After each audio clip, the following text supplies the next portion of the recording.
안녕하세요. 해피토피아 대표 노경호 가브리엘입니다. 영상을 시청해 주셔서 감사합니다. 오늘은 제가 경험한 부동산 경매 이야기를 들려드리려고 합니다. 부동산 경매에 관한 첫 영상이므로 우선 쉽고 간단하게 이야기식으로 말씀드리겠습니다. 이 영상은 저의 법률 지식과 경험으로 제작한 것이므로 법률 적용과 해석에 오류가 있을 수 있음을 미리 말씀드립니다. 우연한 기회에 부동산 경매 물건을 검색하면서 부동산 경매 잘하면 돈 되겠다는 생각이 들어 고등학교 선배인 시 선생님께 부동산 경매를 해보면 어떻겠냐고 말씀드렸더니 그것 참 좋은 생각이라 하시더군요. 약 20여 년 전의 이야기입니다.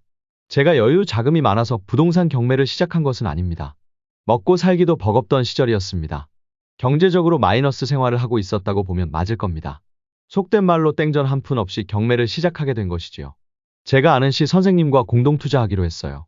자금 비용은 모두 시 선생님이 부담하고 저는 물건 검색, 분석 및 모든 법정 문제를 처리하기로 하고 이익이 발생하면 모든 투자 자금과 비용을 제하고 이익금을 반반 나누기로 했지요. 저의 어려운 경제 사정을 고려하고 안타깝게 생각한 시 선생님의 큰 배려였지요. 자금을 투자하는 사람이 5대5로 분배하는 경우는 드뭅니다. 또 시 선생님이 저희 학력, 경력, 인간성을 신뢰하셨기 때문이겠지요. 혹시 지금 이 영상을 시청하시는 분은 이익금을 반반 나누는 조건으로 투자해볼 의향이 있습니까? 아마 없을 것입니다. 본격적으로 경매로 나온 물건을 검색하기 시작했습니다. 검색을 하다 보니 고양시 덕양구 화정동 소재 경매 물건이 눈에 확 들어왔어요. 시 선생님에게 어떠냐고 여쭈었더니 좋다고 하시면서 실수 없도록 면밀히 검토 분석하고 입찰 준비해 보라고 하셨어요.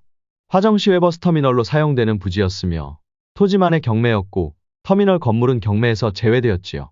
감정가는 약 242억 원이었고 다음 입찰 때 최저 입찰가가 약 63억 5천만 원이었습니다. 그때 현장을 다니면서 근처 공인중개사 사무소에 가서 확인해 보니 토지 가격은 약 300억 원 정도 되더라고요. 영상 속 자료에 의하면 2004년 1월 1일 기준으로 제곱미터당 480만 원이던 토지가 1년 후인 2005년 1월 1일 기준으로 제곱미터당 720만 원으로 1년 사이 약 1.5배 상승하였습니다. 다시 본론으로 돌아와 경매 물건 권리 분석에 대해 알아보겠습니다. 이런 경우 건물을 위해 토지의 지상권 설정 등기가 되어 있느냐 아니면 법정 지상권이 성립하느냐가 제일 먼저 검토할 사항입니다. 지상권 설정 등기가 되어 있으면 낙찰받아도 크게 돈 될 가능성은 거의 없어요. 물론 상황에 따라 지료를 받을 수도 있습니다. 등기부를 확인해 보니 1997년 7월 21일 을구 1순위로 근저당권 설정 등기가 되어 있고 같은 날 후순위로 지상권 설정 등기가 되어 있어요. 경락되면 지상권 등기는 근저당권 등기보다 후순위이므로 직권으로 말소되어 지상권은 문제가 되지 않았습니다. 다음으로 법정지상권이 성립하는지 확인해야 하는데 터미널 본관 건물 착공일이 1995년 11월 27일이고 사용 승인일이 1999년 4월 24일이므로 법정지상권이 성립하는지 여부는 근저당권 설정 등기일인 1997년 7월 18일 터미널 건물이 어느 정도 지어졌는지에 따라 달라집니다. 만약 법정지상권이 성립하면 건물 주인에게 사용료를 받을 수 있으므로 입찰해도 괜찮다고 판단했습니다.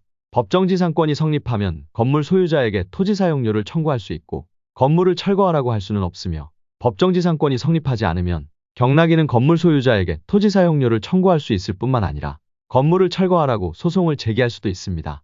지상권과 법정지상권에 대해서는 별도로 영상을 제작할 계획입니다.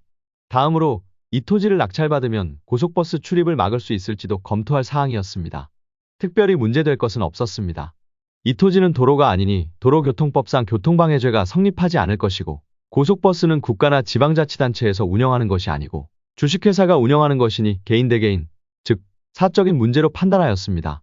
물론 고양시청인가 덕양구청에 질의도 했습니다. 특별히 문제될 것 같지는 않다는 답변이었습니다. 검토해보니 입찰해도 좋을 것 같았어요. 그래서 약 72억 원보다 조금 높은 금액에 입찰하기로 했지요.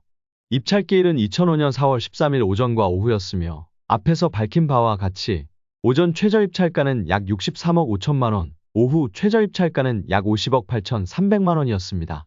그러니까 입찰보증금은 오전에는 최저 입찰가의 10%인 6억 3천5백만 원, 오후에는 최저 입찰가의 10%인 약 5억 8백만 원이었습니다. 입찰기일 2, 3일 전 시 선배님에게 입찰보증금 약 6억 4천만 원 정도 준비하셨는지 여쭈어보니 준비되지 않았다고 하시더라고요. 그러시면서 홍 사장님을 찾아가서 사정을 이야기하면 준비해 주실 거라 하셨어요. 홍 사장님도 제가 아는 사람이었어요. 시 선배님이 홍 사장님께 다 얘기해 두었다 하셨어요. 입찰 기일 하루 전날 홍 사장님을 찾아가 경매 물건에 대해 말씀드리니 좋은 물건이라 하셨어요. 입찰보증금은 준비되지 않았고 주식을 팔아야 한다고 하셨어요. 저는 홍 사장님이 주식을 팔아서 마련해주겠다는 뜻으로 알아들었죠. 다음 날 입찰 기일에 저는 의정부 경매법원으로 출발을 했지요.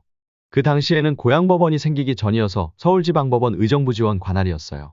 의정부 법원으로 운전해 가면서 홍 사장님께 전화로 입찰보증금 준비되었냐고 물으니 안 되었다 하시면서 그 큰 돈이 그렇게 빨리 준비되느냐고 되묻더라고요. 주식을 팔더라도 바로 현금으로 찾을 수 있는 것이 아니라고 하시더군요. 저는 주식 투자를 해본 적이 없기 때문에 무슨 뜻인지는 못 알아듣고 가던 길 돌리느니 법정에 가서 입찰하는 사람이 있나, 몇 명이 입찰하나, 얼마에 낙찰되나 보자 하는 마음에서 법원으로 갔지요. 오전 입찰기일에는 입찰하는 사람이 없어서 유찰되었습니다.